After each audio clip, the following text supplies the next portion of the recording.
السلام عليكم ورحمة الله وبركاته.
ونستغفره ونعوذ بالله من شرور أنفسنا ومن سيئات أعمالنا.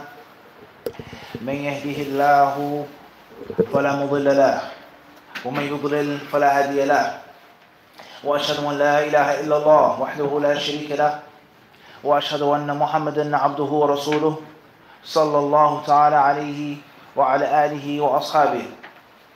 يا أيها الذين آمنوا اتقوا الله حق تقاته ولا تموتن إلا وأنتم مسلمون. يا أيها الناس اتقوا ربكم الذي خلقكم من نفس واحدة وخلق منها زوجها وبث منهما رجالا كثيرا ونساء، واتقوا الله الذي تساءلون به والأرحام إن الله كان عليكم رقيبا يا أيها الذين آمنوا اتقوا الله وقولوا قولا سديدا يصلح لكم أعمالكم ويغفر لكم ذنوبكم ومن يطع الله ورسوله فقد فاز فوزا عظيما أما بعد فإن خير الكلام كلام الله وخير الهدي هدي رسول الله صلى الله عليه وعلى آله وصحبه وسلم وشر الأمور محدثاتها وكل ضلالة في النار. Indeed, our praises are for Allah subhanahu wa ta'ala alone. We do just that, along with seeking His help, His aid, and His assistance, along with begging and beseeching Him for His mercy, imploring Him of His forgiveness, of His kindness, in light of our evil, in light of our shortcomings, and in light of our bad and foul deeds. We ask Allah to protect us from these negative elements that He has made and placed inside of the human being. وَنَفْسٍ وَمَا سَوَّاهَا فَأَلْهَمَهَا فُجُورَهَا وَتَقْوَاهَا. As Allah says, and by the soul. Allah swears by the nafs. He swears by the soul that He created. وَمَا سَوَّاهَا, and His perfection thereof. That He created the nafs and He perfected the nafs. He created it and perfected it. فَأَلْهَمَهَا, and Allah Azza wa Jal, He gave it the ability to accept, to embrace, to reject, to denounce. He gave the soul the ability to think and to discern. He gave the soul the ability to be good or to be other than good. But in actuality, Allah Azza wa Jal inspiring the soul with taqwa comes first. فَأَلْهَمَهَا تَقْوَاهَا وَفُجُورَهَا. But it's not mentioned like that in Surah Al-Shams because of the Quran itself. But the taqwa comes before the fujur. Allah, the asl of the soul is that it's supposed to be accepting of good and piety. And the magnificent concept of the nafs is that it also has the ability to be evil. It also has the ability to turn and to flip into being inverted from its innate creation. And that's an amazing concept in itself. And that is why Allah Azza wa Jal told the Prophet ﷺ, وَيَسْأَلُونَكَ عَنِ الرُّوحِ. They ask you about the soul, about the nafs. قُلِ الرُّوحُ مِنْ أَمْرِ رَبِّي. Tell them it's something that only my Lord knows about truly. And the ulama of Islam, they say, from the things that prove that the human being will never ever be able to totally encompass Allah and understand everything about Allah and His wisdom and His qadr, is that the thing that's closest to you, you can't fully comprehend and understand. And that is the nafs, the soul that's inside of your body. You can't truly grasp it and understand it and encompass all of its dimensions. And it's your own nafs, your own soul. So what about Allah Azza wa Jalla? So Allah subhanahu wa ta'ala says, وَمَا أُوتِيتُم مِّنَ الْعِلْمِ إِلَّا قَلِيلًا. And you've only been given a little bit of knowledge, Allah says. Oh man, oh human being. You've only been given in reality a bit of knowledge. What you think, what you conjure, your theories. In actuality, it's qaleel. So Allah subhanahu wa ta'ala. But Allah created the soul. And He put elements inside of that soul. And from the things that are inside of that soul is the ability for negativity. So what is the solution? What is the way out? What is the cure? What is the medicine? What is the capsule? It is for us to ask Allah to protect us therefrom. Oh Allah, protect me from my inner self. Oh Allah, protect me from being a coward. From seeing the truth and not speaking out for or against the evil, or whatever the case may be. You ask Allah for protection from anger and rage. Becoming angry, becoming abusive, becoming tyrannical because of your ego, because of pride, because of shame. All of these negative emotions, they are ruinous to the human being if you do not seek Allah's protection therefrom. And also from the things that we ask Allah for and we beg Him for every day, every salah, every Jumu'ah, every Ramadan, every time you go and visit the Kaaba, when you renew your iman that becomes old and dry and stale and tattered and withered and tithered, is that you ask Allah to protect you from the bad acts that you commit, your actual sins, because you didn't take the first step, or Allah didn't will for it to be like that. He decreed for you to make that mistake. So you ask Allah to protect you therefrom. Oh Allah, protect me from my sins, and do not allow my sins to catch up to me. And do not allow me to be shamed and humiliated by these sins on the day in which we will stand in front of you, O Allah. So we ask Allah for protection from our sayyats, the evils of our souls, min shururi anfusina wa min sayyati a'malina, and from our bad deeds. Those who are guided, those who are intelligent, and smart and wise, those who are upright and steadfast, those who are pious, those who know the truth and act upon it, those who are Muslims, who say La ilaha illallah Muhammadur Rasulullah in the morning, in the daytime, and in the evening, is because Allah made them that way. And those who are unwise, those who are otherwise, those who lack intelligence, they lack the natural ability to think, to see the truth and act upon it, i.e. they're not Muslims. Or they're Muslims but they're not guided. They're not praying. They're not fasting. They're drinking and smoking and doing these things of the haram acts of the worldly life. It's because Allah Azza wa Jalla, He chose to make them like that. So know for sure that guidance is a gift from Allah. As we said last week, it's a gift. Be grateful that you've been chosen. From how many human beings in the world today? Millions, billions. And Allah chose you. He made you. He selected you. For what did you do for Allah? What favor does Allah owe you for Him to guide you? What does Allah owe you? Allah chose you. And that's why you can never ever repay Allah subhanahu wa ta'ala. Because every time you do a good deed and you thank Allah, you're now in debt to Allah again. Every time you do a good deed and you make shukr, shukr in itself is a ni'mah. And if it's a ni'mah, it requires another act of shukr. So you can never ever do without Allah subhanahu wa ta'ala, ever. And this is the meaning of being a servant, a slave of Allah Azza wa Jalla. And that you're forever in debt to Him, the mighty and the majestic, for this one blessing alone, Islam. Let alone knowledge, sunnah, wife, husband, children, all of the things that Allah has given us. We can never ever truly repay Him for that. وَإِن تَعُدُّوا نِعْمَةَ اللَّهِ لَا تُحْصُوهَا. If you counted Allah's blessings, you couldn't count them. Meaning if you tried to count them, you would be unable. You will go mad, you will go crazy trying to write down the list of blessings that you have.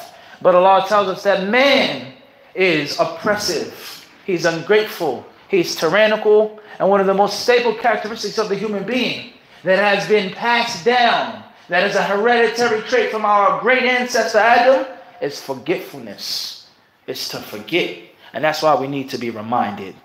This is why we need to be shaken up and woken up from our sleep and from our slumberness. Because forgetfulness is in our DNA, it's in our genes. As Allah Azza wa Jalla said about Adam and Hawa, they forgot. Allah told them something and they were caused to forget that thing. So we ask Allah to protect us and to keep us steadfast. We ask Allah to guide us and to protect us from being misguided. I bear witness and I testify that Allah Azza wa Jalla alone without partner is the one who deserves to be worshipped. And I bear witness that Muhammad alayhi salatu was salam, the son of Abdullah, along with our partner, is the one who is to be followed and obeyed. And we are to submit to His commandments, whether we understand them or understand them not. Whether they go hand in hand with our culture or go against our culture. Whether the modern secular world agrees with those values or not. He is to be followed and singled out in emulation. Al-ittiba', al-iqtida'. Following the Prophet ﷺ and making him your life role model. Not this hero, not this athlete, not this rapper or this singer or this composer or this one or that one. But Muhammad ﷺ, not this scholar, not Muhammad, he's the example. He is the one that we should try to be like. He's the one we must raise our children, educating them about him and his companions and his battles and everything that he did. If I walked into your house today and I had a meeting with your young children or your teenage children and I said to them, tell me what you know about the seerah. Give me basic information about the Prophet. Tell me 3 battles that he fought. Tell me his favorite companions. How many wives did he have? When was he born? When did he die? What was his favorite color? What was his favorite? What would your children tell me? What would they say to me? If I gave them a 5-minute interview about basic seerah facts, what would your children tell me? And if they only told me a few things, or they scratched their heads, or looked around and fiddled and fumbled with their fingers, it is a reflection of your bad parenting.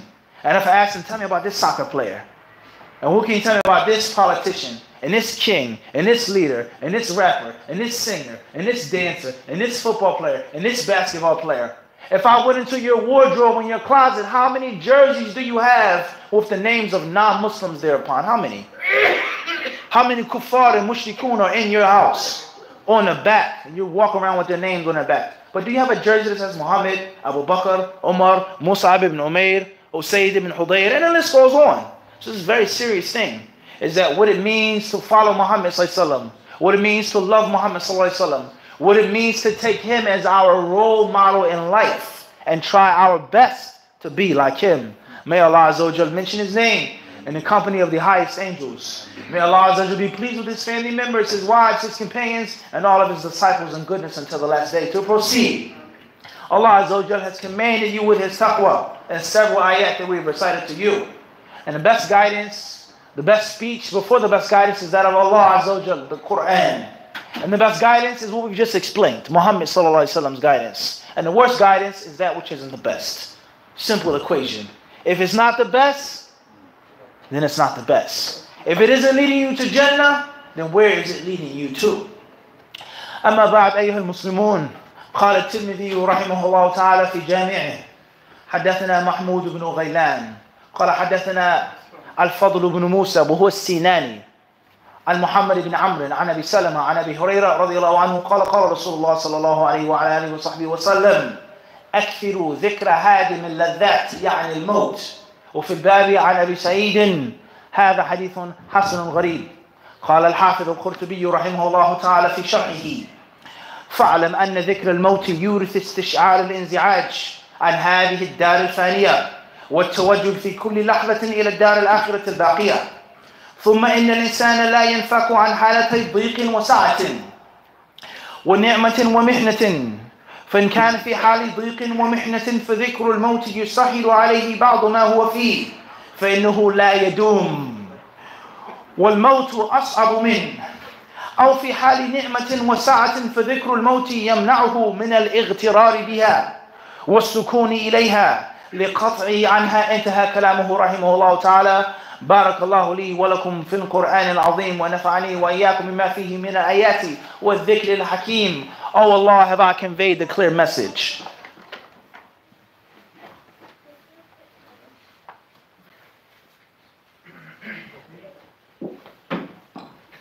الحمد لله وكفى وصلاة الله وسلامه على عباده الذين اصطفى. أما بعد.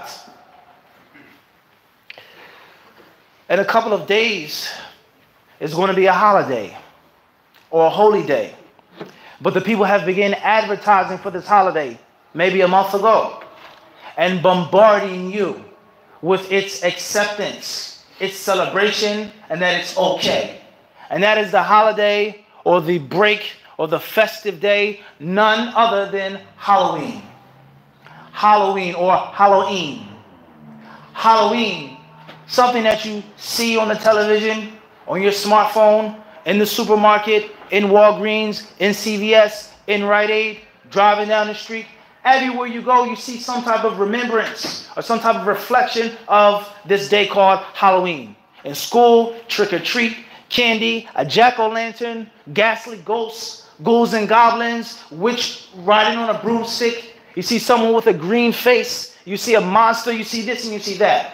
How many movies are there right now on Halloween? Cartoons, cartoon characters. Everywhere you go, you hear the song, the Monster Mash. They're playing Halloween songs of old and of new. Jason, Friday the 13th, Nightmare on Elm Street. They remind you and they force you to accept this day called Halloween. So what is Halloween? What actually is this day? And what is the stance and the position of the Muslim with regards to Halloween? Can my children go trick-or-treating? Is it okay? Can we have a trick-or-treating festival in the masjid? Because it's not a religious holiday. It's a worldly holiday, just like Thanksgiving. It's not a religious holiday. Christmas, that's haram. Because Christmas pertains to the birth of Christ. And that is, religious. But Thanksgiving, Halloween, these things, they're not religious based. It's all right for the Muslims to enjoy them. We're in America. What's the big deal, Yahi? Some Snicker bars, some Almond Joy, some candy. What's the big deal? We have a apple bobbin. What's the big deal? It's no big thing. We dress up in costumes. What's the extreme stance that you must take against Halloween? The Prophet ﷺ, he tells us, "Man kana yu'minu billahi wal yawm al-akhir, falyaqul khayran aw liyasmut." He who believes in Allah on the last day should do one of two things: either speak good or not speak at all. If you have nothing good to say, as your grandmother would tell you at the dinner table, then let the food shut your mouth. That's what she tells you. If you have nothing positive to say, then don't speak at all. You have not read, You have not studied. And if you have not read and have not studied, and if you're not well versed in the origin of Thanksgiving and Halloween, then you should not speak. And you should not say anything about halal and haram. Because Thanksgiving is a religious holiday. Halloween is a religious holiday. Its meaning, where it comes from, how it was invented, is from one or two things. And as the Arabs say, ahlahuma mur. The sweeter of the two is bitter. Halloween is either coming from the pagans or the Christians. And there's no third option. Halloween in itself and everything about it is based off of religion and spirituality. As far as the modern day commercialization of it, as far as the modern day sensualization of it, as far as the modern day put into movies and cartoons and toys and things like this, then of course that's secular. But the origin of Halloween is nothing more than spiritual. And the same applies to Thanksgiving. Those who came to this country, they had different reasons behind coming to this country. Some people came to America as explorers. Who were the first people to find the North American continent? Was it the Chinese in before Columbus? Was it Leif Erikson? Was it Turkish explorers? Was it African explorers? Or was it Columbus? What's important is people came to America for different purposes. Some were explorers, some were warriors, some were slaves, some were traders, and some were running from what they thought and felt was religious oppression. And from those people who came to this country, out of fear of religious oppression, was a group of Christians known as the Puritans. The Puritans, who had problems with Catholics, with Protestants, etc. And they believed that there were too many holidays for Christians throughout the year. And they made a reform to reduce the Christian holidays to 27 in 1 year. 27 holidays in 1 year. And they said there's still too many holidays. There's too much drinking and laughing and eating and not enough remembrance of God. And they made a day of thanks for the harvest, and that is Thanksgiving. As far as Halloween, then it comes from All Hallows Day, All Hallows Tide, Hallowed Eve, i.e. the evening of the day of remembrance of death, the day of the remembrance of martyrs, Hallows, and the day of the remembrance of spirits, and that is on the 1st of November. When is Halloween in our calendar? The 31st of October. Don't you find it intriguing, peculiar, suspicious at the least, that the 31st of October is Halloween, and the day after the 31st of October is what? It's the 1st of November. The date itself hasn't even changed to this day, unlike Christmas. Christmas, Thanksgiving, there's discrepancy pertaining to the dates. Well, All Hallows Tide has survived for hundreds of years with the exact same date for the liturgical calendar of the Christians. And that is to remember their saints and their martyrs. So what is involved in Halloween that makes it haram for us as Muslims to follow, to enjoy, to say trick or treat? Can I light a lantern on my porch and give candy to children in my neighborhood? From the greatest problems with this holiday is that it goes against the hadith of the Prophet ﷺ. The hadith that we have quoted to you from its authentic source, narrated by Abu Hurairah radiallahu anhu. The hadith is collected by Imam al-Tirmidhi, that the Prophet ﷺ said, "Akfiru dhikra hadim al-ladhat ya'il mawt." The Prophet ﷺ, he says, make an abundant remembrance of the destroyer of pleasures. Make an abundant remembrance. Don't think about it from time to time, once a week, every Ramadan, when you make Hajj, every single day. Think about that which will shatter your world. And that thing which will shatter your world, shatter your joy and your pleasure, is nothing more than death. Nothing more than death. So in this hadith, the Prophet ﷺ gives us clear instruction for us to be mindful, thoughtful of death. And death has one description in this hadith. Not the end of time, but it will destroy al-ladhat, the food that you eat, the drinks that you enjoy, your beautiful, charming wife, your righteous children, your cars, your houses, your wealth, all the things that you've amassed and stacked up. Death snatches them away from you. So, Al-Qurtubi rahimahullah, he said about this hadith, and the wisdom of the Prophet ﷺ's words, he says that a human being is always going to be in one or two scenarios. Either you're going to be in prosperity or you're going to be in adversity. Either things are going good for you, things are smooth, you have money, you have health, you have children, you have a husband, you have clothes, you have beauty, you have strength. Things are going good, alhamdulillah. We're flourishing and prospering. Or things aren't going so good. I have cancer, level 3, level 4, diabetes, my son died, my nephew was killed, I was divorced, I'm sick, I'm old, whatever the case is that you go through is going to be a test and a tribulation. And when you think about death, both of these scenarios, you'll be safe therefrom. Because if you're blessed by Allah Azza wa Jal, and you don't think about death, you can become fooled.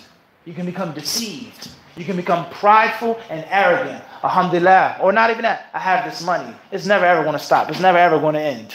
We're always going to live. We want to have fun. Let the good times what? Roll. And when you think about death, it prevents you from doing that. From being stuck up and conceited and forgetting that all of these good things one day are going to go away. That which is soft will turn to that which is hard. That which is green will fade and wither.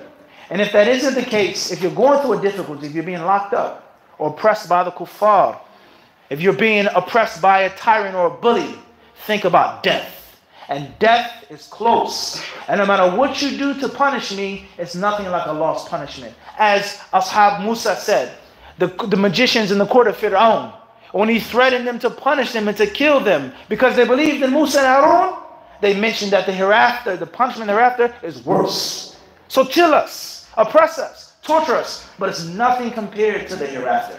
So no matter what you're going through in life, thinking about death is going to help you out.